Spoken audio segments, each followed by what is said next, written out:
Baik, selamat siang semuanya. Nama saya Weta Batara Kamil.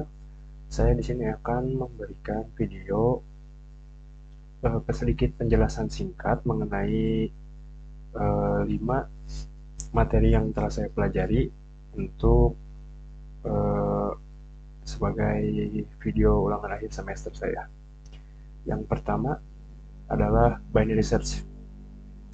Binary search adalah algoritma pencarian yang efisien untuk menemukan posisi elemen dalam array yang menemukan posisi untuk menemukan posisi elemen dalam array yang sudah terurut. Jadi harus terurut dulu arraynya, harus disortir dulu.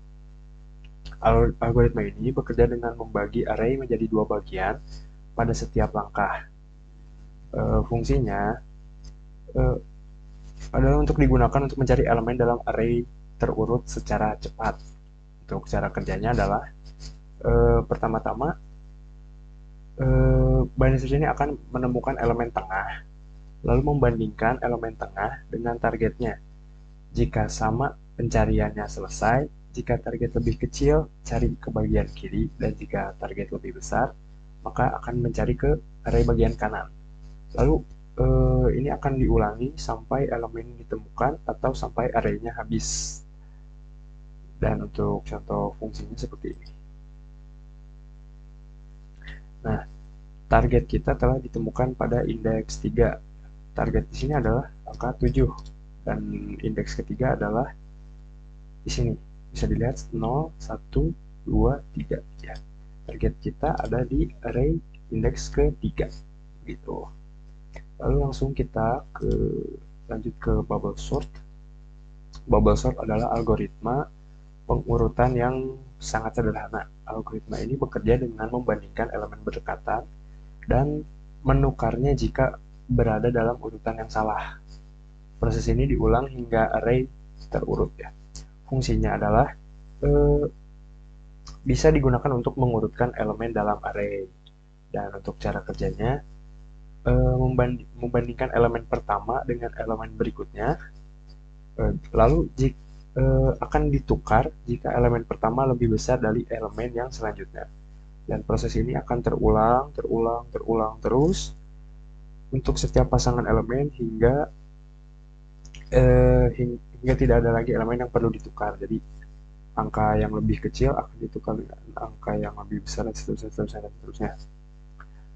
Untuk kompleksitas waktunya akan terbaik jika sudah terurut dan terburuk. Maaf. Begini cara kerjanya. Unsorted listnya. Sebelumnya adalah seperti ini. Ya. Lalu ketika sudah disortir, dia akan menjadi seperti ini. Dari yang paling kecil sampai ke paling besar langsung. Lalu kita langsung ke quicksort. Quicksort adalah algoritma pengurutan yang menggunakan metode atau pendekatan divide and conquer. Algoritma ini memilih elemen pivot, lalu membagi array menjadi dua bagian, elemen lebih kecil dari pivot dan elemen lebih besar dari pivot. Proses ini diulang terus-menerus secara rekursif.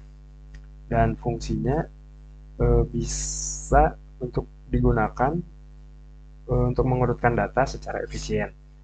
Cara kerjanya adalah yang ke satu memilih pivot atau elemen terakhir. Contohnya, lalu memisahkan elemen menjadi dua bagian, elemen lebih kecil atau sama dengan pivot, elemen lebih besar dari pivot. Rekursif pada kedua bagian hingga arraynya terurut.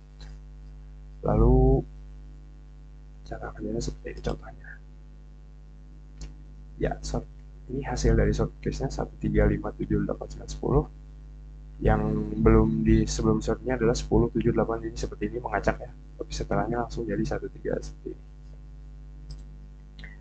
Lalu lanjut, ada data tree. Baik, data tree adalah struktur data hierarki yang terdiri dari simbol atau nodes. Dan setiap node-nya memiliki satu induk atau parent dan mungkin memiliki beberapa anak atau children ya, setelah dari nodes tersebut. Dan node paling atas itu disebutnya root, teman-teman.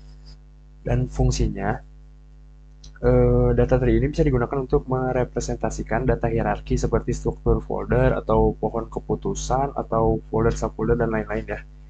Dan cara kerjanya itu dimulai dari root node atau root yang paling atas, node yang paling atas, lalu menambahkan anak-anak children ke node yang sesuai ya. Lalu akses node atau subtree ada bisa di fleksibel atau berdasarkan kebutuhan ya. Begini contohnya bila menggunakan Python.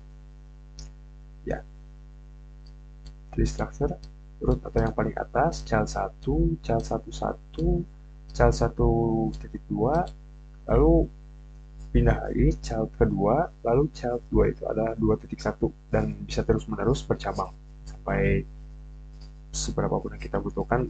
Itulah mengapa disebut data tree ya. Lalu kita yang terakhir adalah graph. Baik. Graph ini adalah struktur data yang terdiri dari simpul atau vertices, vertex atau vertices dan sisi atau edges. Graph ini dapat berarah atau juga tidak berarah.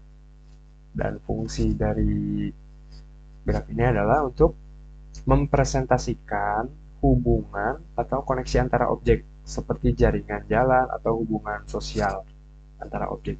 Cara kerjanya adalah merepresentasikan simpul sebagai vertex. Simpulnya ini adalah vertex.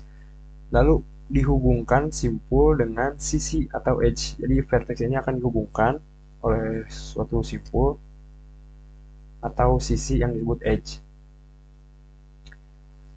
Lalu representasi agency list bagaimana ya? Simpul dipresentasikan sebagai key atau dictionary. Simpul ini adalah edges. Sisi dipresentasikan sebagai daftar yang berisi simpul-simpul yang terhubung dan kegunaannya untuk representasi jaringan seperti jalur transportasi, jaring sosial atau graf hubungan antar data. Ya, sangat sulit untuk dijelaskan ya. Kalau seperti ini harus ada visualnya. Dan saya tidak punya visualnya, jadi saya hanya akan run kode saya seperti ini. A memiliki hubungan B dan C, B memiliki hubungan dengan A dan D, lalu C memiliki hubungan A dan D, seperti ini ya contohnya. Dan begitu saja mungkin dari saya. Mohon maaf bila ada kekurangan atau salah kata atau bahkan hal-hal yang harus diperbaiki dan koreksi. Terima kasih sebelumnya.